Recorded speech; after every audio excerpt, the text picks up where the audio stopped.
Hello ladies and gentlemen, welcome to 2C TV, your global news channel. I'm Maya 2C and this is your latest news from the tensions between the Islamic Republic of Iran and the United States of America.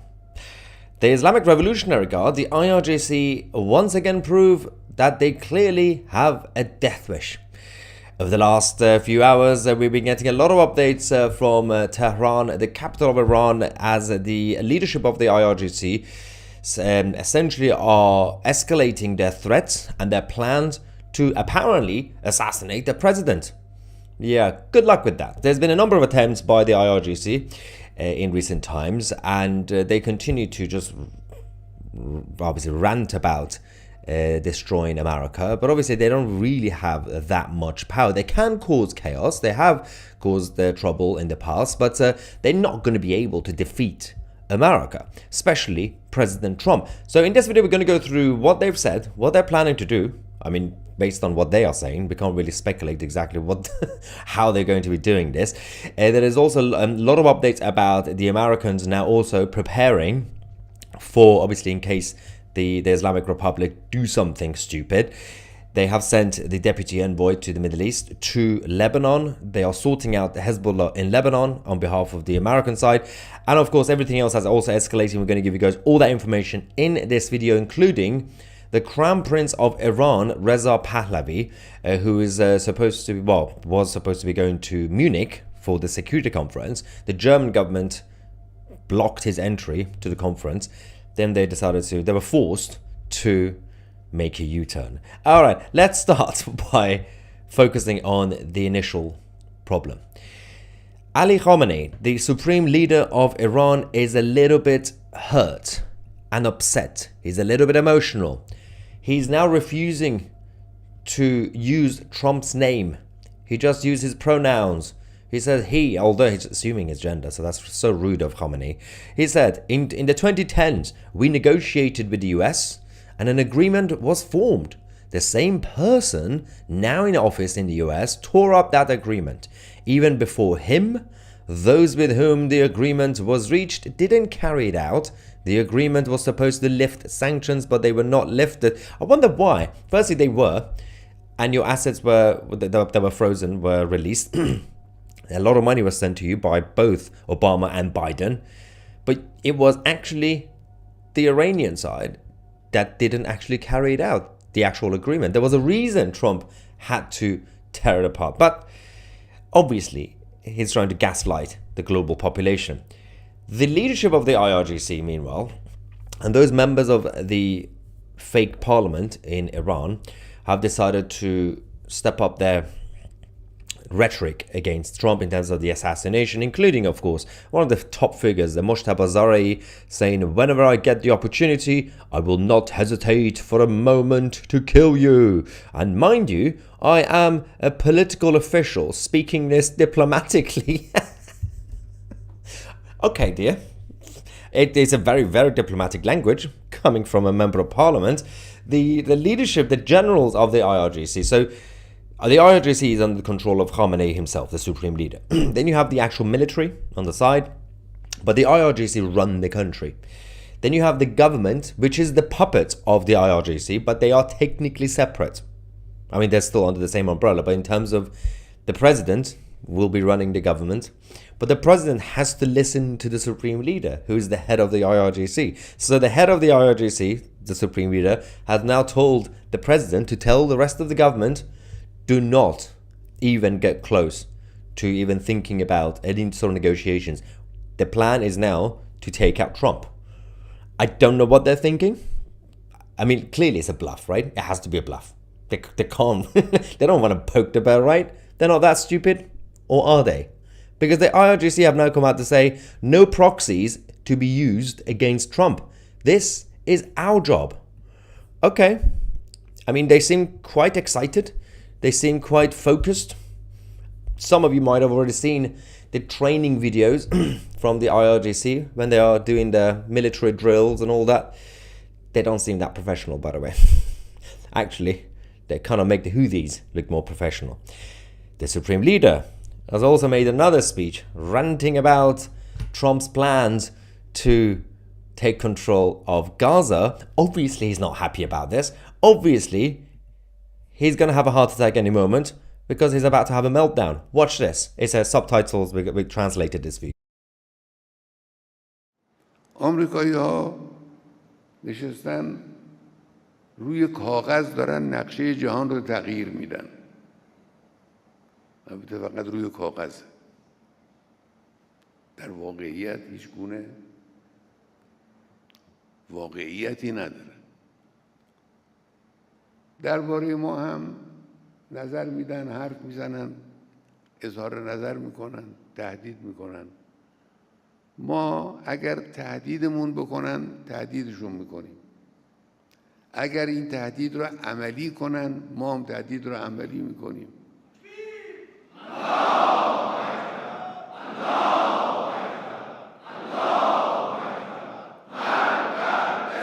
اگر به امنیت ملت ما تعرض کنن ما هم به امنیت اونها تعرض خواهیم کرد بدون تردید. این رفتار فرا گرفته از قرآن و دستور اسلامه و این وظیفه است که بر عهده ماست. امیدواریم خدای متعال ما را در انجام وظایفمون موفق بداره. You know, he actually believes that, right? The command from Islam and all that. Does he actually think his ally is going to be happy? Probably. So, do you really think that President Trump is just going to sit there and take it? No, he's already making his move. He's already delivering the mother of all bombs to the Middle East near Iran, giving the control to the Israelis that in case when the time comes to destroy the Iranian nuclear factories. Finally, this is true leadership. Everything has to be in self-defense. Everything has to be in retaliation. Don't start the conflict yourself.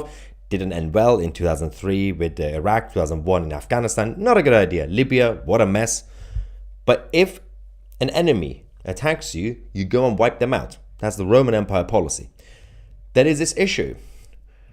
The last few years, the IRGC were being spoiled by Sleepy Joe.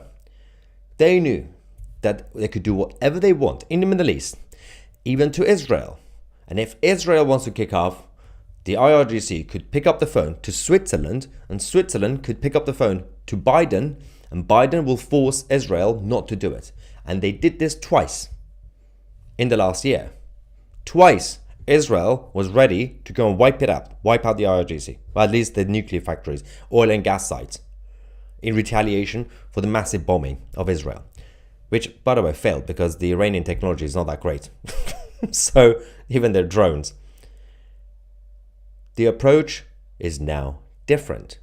What the president said, President Trump, proved to a lot of people what a number of other people have been analyzing. Even people like Ben Shapiro and many others said when the ceasefire deal was announced and started a couple of weeks ago, a lot of people were saying, including myself, this is it's very controversial. We seem to be again surrendering to the Islamists, but a lot of people were saying this would be part of a longer plan. Just wait for the president to come into office and wait for Trump.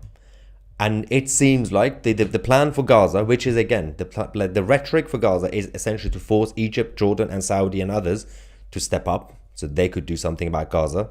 So America doesn't actually have to go to Gaza. It's just the rhetoric.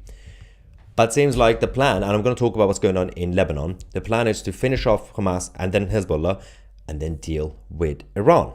So on the issue of Lebanon, President Trump has already sent his deputy envoy of the Middle East to Beirut to meet with the new president of Lebanon. And obviously the Israelis have also had communications with Lebanon.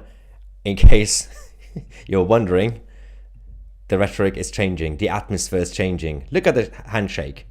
Oh yes, look at the handshake. The Star of David in Lebanon. Ladies and gentlemen, it's all happening. Hezbollah are not going to be happy about this. Also, over the last few hours, Hezbollah have been too busy to be able to react to this, the Star of David handshake, because the Al-Julani minions from Syria and Hezbollah of Lebanon have been fighting like spoiled children. Yes, in the border of Syria, and obviously Lebanon, they've been massively fighting against each other. A few of the Hezbollah militants have managed to kidnap Tahrir al-Sham's militants from Syria. Al-Julani is sending more forces to attack Hezbollah of Lebanon. Basically, the Islamists are killing the other Islamists. The Sunnis and Shias are once again at war. Lovely times, right? Now, that at the same time, the President of the United States of America is making a massive move against the International Criminal Court. Ladies and gentlemen, it's all happening. He is now signing an executive order sanctioning the ICC for being a kangaroo court, for being corrupt, for being a bunch of liars and politically motivated globalists. Yes, the ICC, the days are numbered. We've already seen the USAID. Over the last few minutes, the White House have confirmed that they are shutting it down.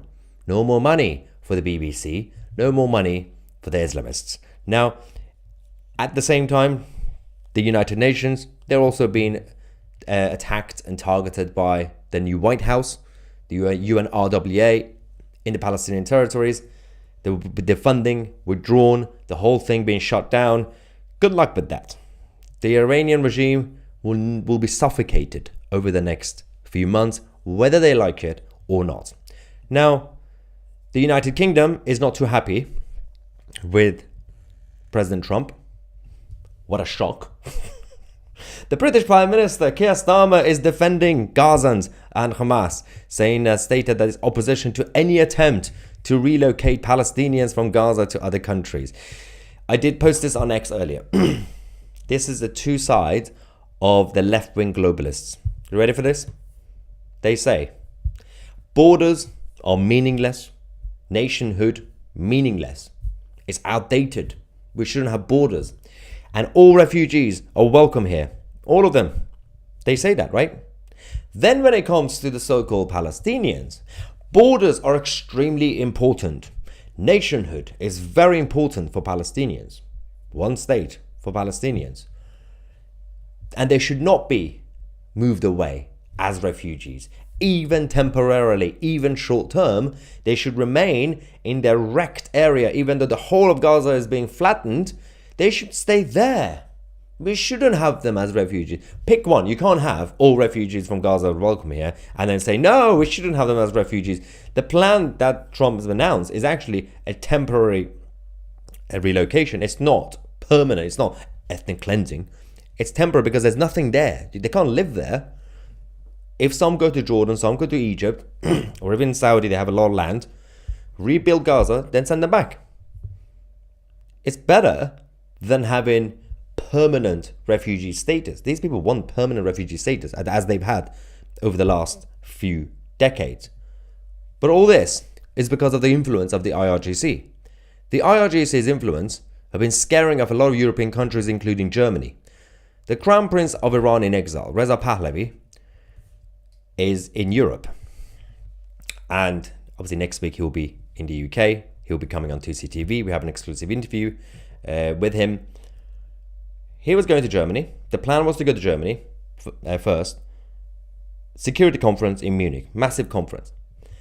The Germans blocked his entry in fear of the Islamic Republic of Iran. Obviously, over the last few hours, they made a U-turn. But first, let's go to the initial statement.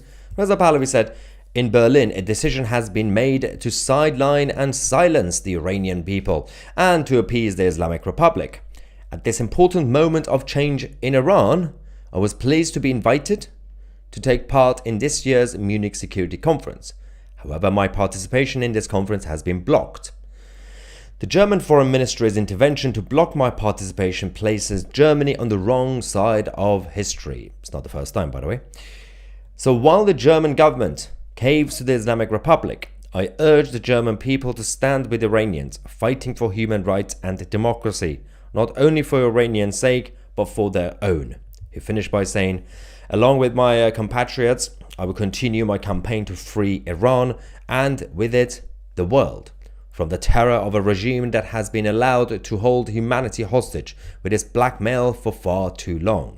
This decision was not about silencing me. This was about silencing the Iranian people. It was about silencing all those who stand for freedom, justice, and dignity. And that we will not stand for.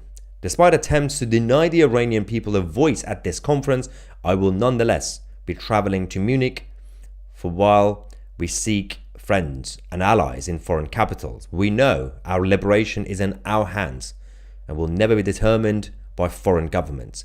It is we Iranians who will decide our destiny, and we will not cease until we are successful. Following that statement and a massive backlash on social media, the German government realized they've done a whoopsie. So they said, oh yeah, we made a mistake. You're absolutely welcome. So obviously, Reza Pahlavi said, I am pleased to have been informed by the Munich Security Conference that my invitation to the Munich conference has been maintained. This conference, like all public engagements, was always about my compatriots and having their voices heard on the world stage. So I will go with a message from the Iranian people. Our fight is not just to free Iran, but the world from the terror and blackmail of the Islamic Republic, as he said before. On behalf of my compatriots, I will tell the international community that at this critical moment of opportunity, it is time not just to stand, but to act in solidarity with Iranians. It is they, the people of Iran, who will bring lasting peace to the Middle East when they end the reign of the warmongers in Tehran. I thank the Munich Security Conference, my team, and all those who lend their voices to ensure the Iranian people could be heard in Munich. And the position from the Crown Prince and the Iranian people has remained the same. They don't want the Western forces to invade Iran. They don't want the Western globalists to go and liberate the Iranians. It's the job of the Iranian people to do it. It's simply to get the support from across the whole world, the international community, and tell them to stop dealing with the IRGC. Stop treating them like they're your partners. Stop doing business with them. Enough is enough. Make them, well, help them suffocate themselves because they don't know how to run Iran. It's the job of the Iranians to free their own country. That's the key point. To get rid of the warmongers who are in Tehran as Islamic occupiers since 1979. And the Iranians will be doing the work on behalf of the rest of the world. Just like how Israel is fighting Islamism as a frontier to the West, because as we always say, Israel will not be the end destination. Vatican is next, mainland Europe, the rest of the world, the rest of the free world. The Iranians will be doing the same thing. They will be fighting the fight even for the West. By getting rid of the IRGC in Iran, the godfather of Islamism and terrorism in the region and in the whole world, you will be bringing down the head of the octopus. Now, let's see what we have from you lovely people. Right, super chat time. I love your work, bro. Keep it up. Thank you so much for the support. And Ivan is back saying, has Ali had too much opium or just lost it? So you think that's a joke? But Ivan is actually right, because Ali Khamenei, the supreme leader of Iran, is on opium. He takes opium like Kit Kat, literally every single day. It's not a conspiracy theory. It's actually true. It says, like Starmer has any power. I know. Yeah, I don't know why Starmer always has to pick the side of the enemy, but, you know, absolute crazy people, right? Catherine says, I hope Trump doesn't turn all of Iran into a used litter box. I think it's time to take the threat from Iran seriously.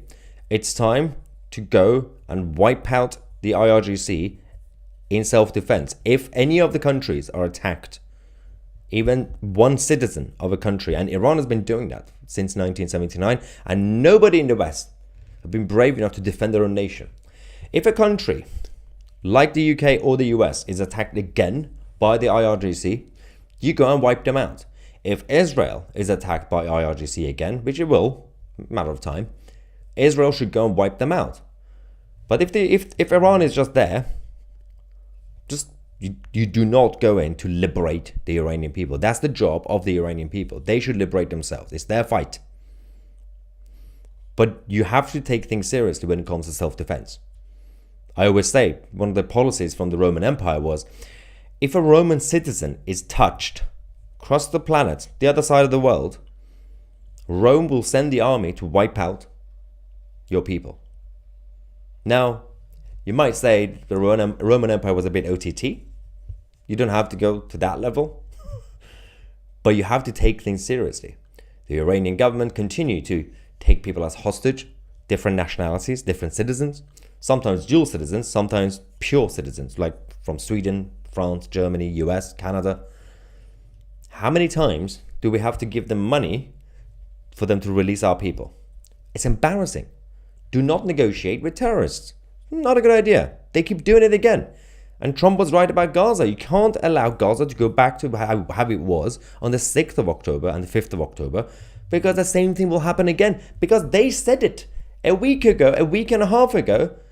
Gazans were coming out saying, yes, we are still happy and proud of 7th of October. We're going to do it again. Why would you let them do it again? It's just idiocy. Hector says, support this man. Thank you, Hector. Are you talking about me or the Crown Prince or perhaps Ali Khamenei, the Supreme Leader? You have to pick one. Actually, we could pick two. Thank you for the support, by the way. Anyway, where are we with you guys? Rob Harding says, the free democratic people of the world want to see the back of Iran, its sponsors of terrorism and extremist Islamists. Yeah, normal people do. It seems like not the governments.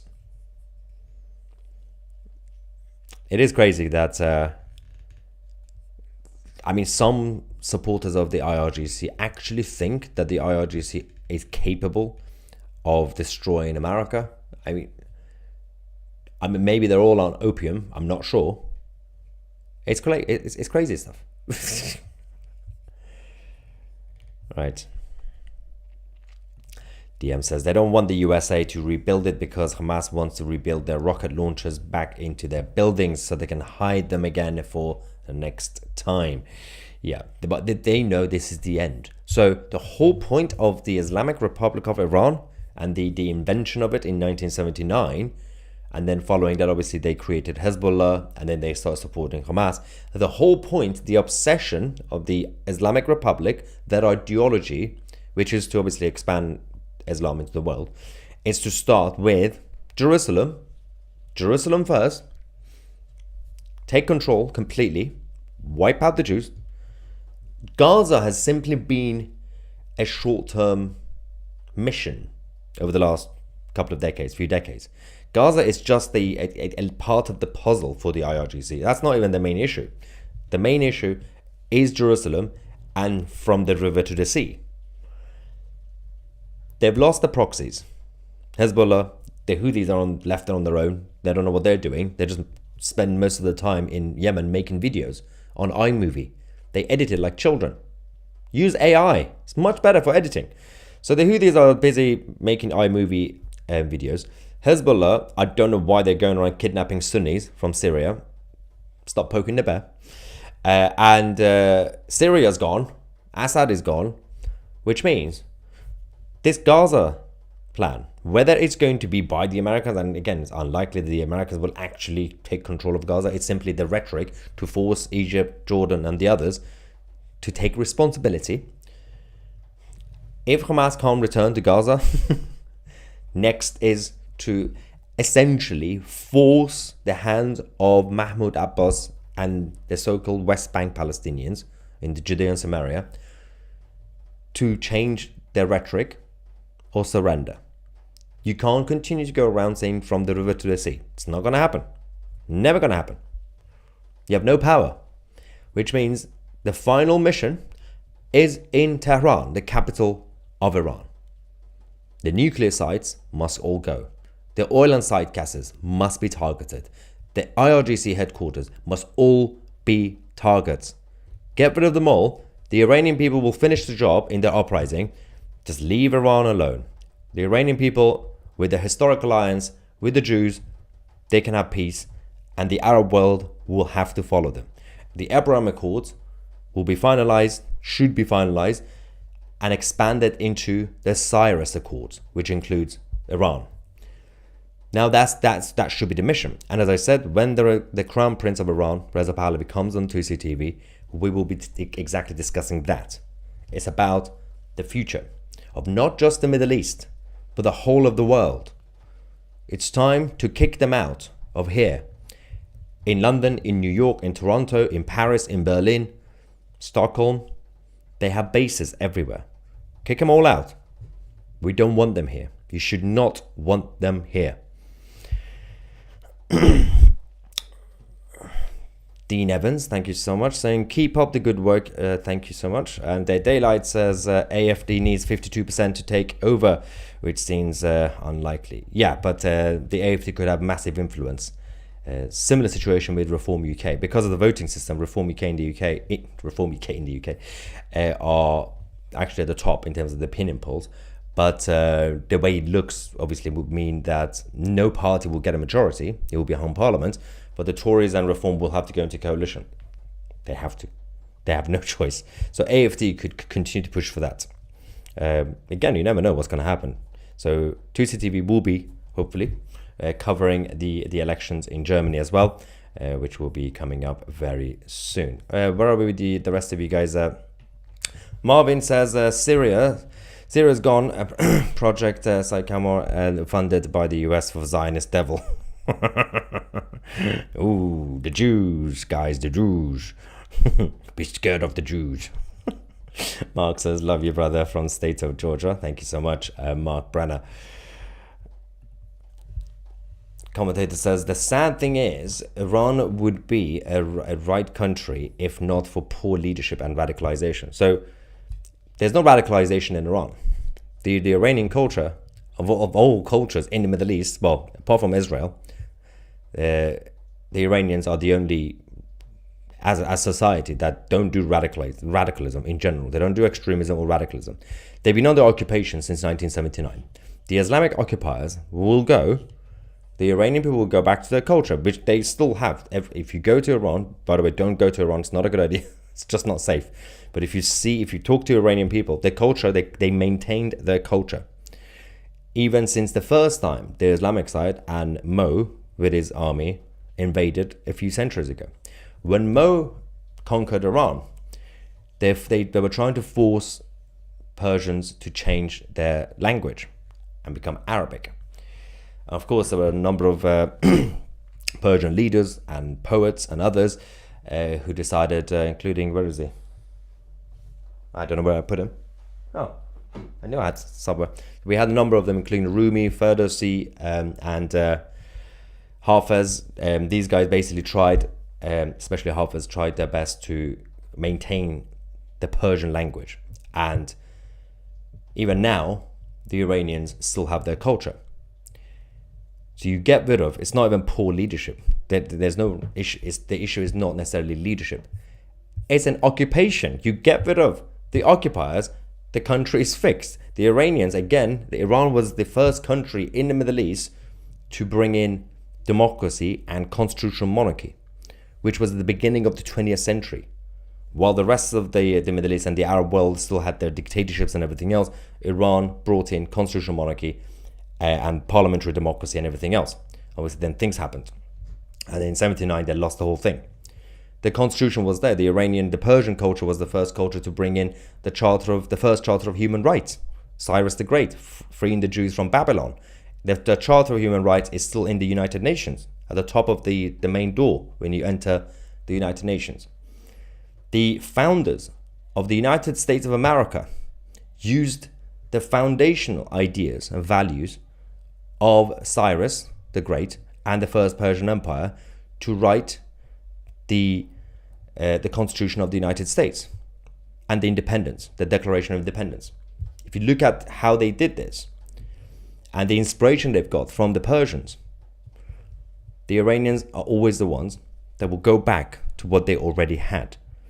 In Iraq, in Afghanistan, in Libya, in Syria, all these places, the moment you bring down any sort of regime, there is instability, there is radicalism, there are militants left, right, and center, and you can't give them democracy randomly because they're not ready for it. You saw what they did in Iraq.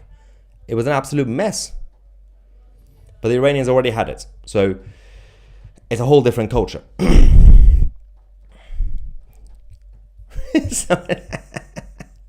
Look at this. Somebody said about the constitution, obviously. Said, BS, it's based on England.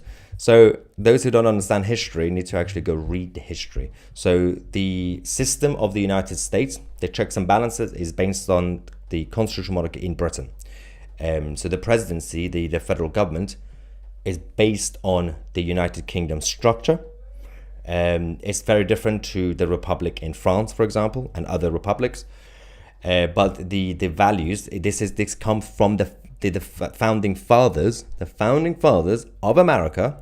They wrote it, that they got the ideas of the values from Cyrus the Great in terms of the human rights, independence, and equality. So you go and do the research into the founding fathers, and you understand why they did that. And Daryl says, have you seen the report of a Starmer giving up islands in the Indian Ocean where the UK and US have military base? Yeah, so we've already covered that since August, including the last 2-3 days. If you go on the homepage of our channel, YouTube channel, 2CTV, when you click on videos and lives, when you just scroll down, or you could search, if you just search Chagos, you could see all our reports that we've done on this issue, including yesterday or 2 days ago. We gave you the latest update. Yesterday, the last video that we did was on this the surrender of the Chagos Islands to the Chinese Communist Party, Madagascar. There is more updates about the other territories as well, by the way. It's not just about the Chagos Islands, but it's also about the other military bases. Thank you so much for watching. I'm Maya Tusi, and we are the media.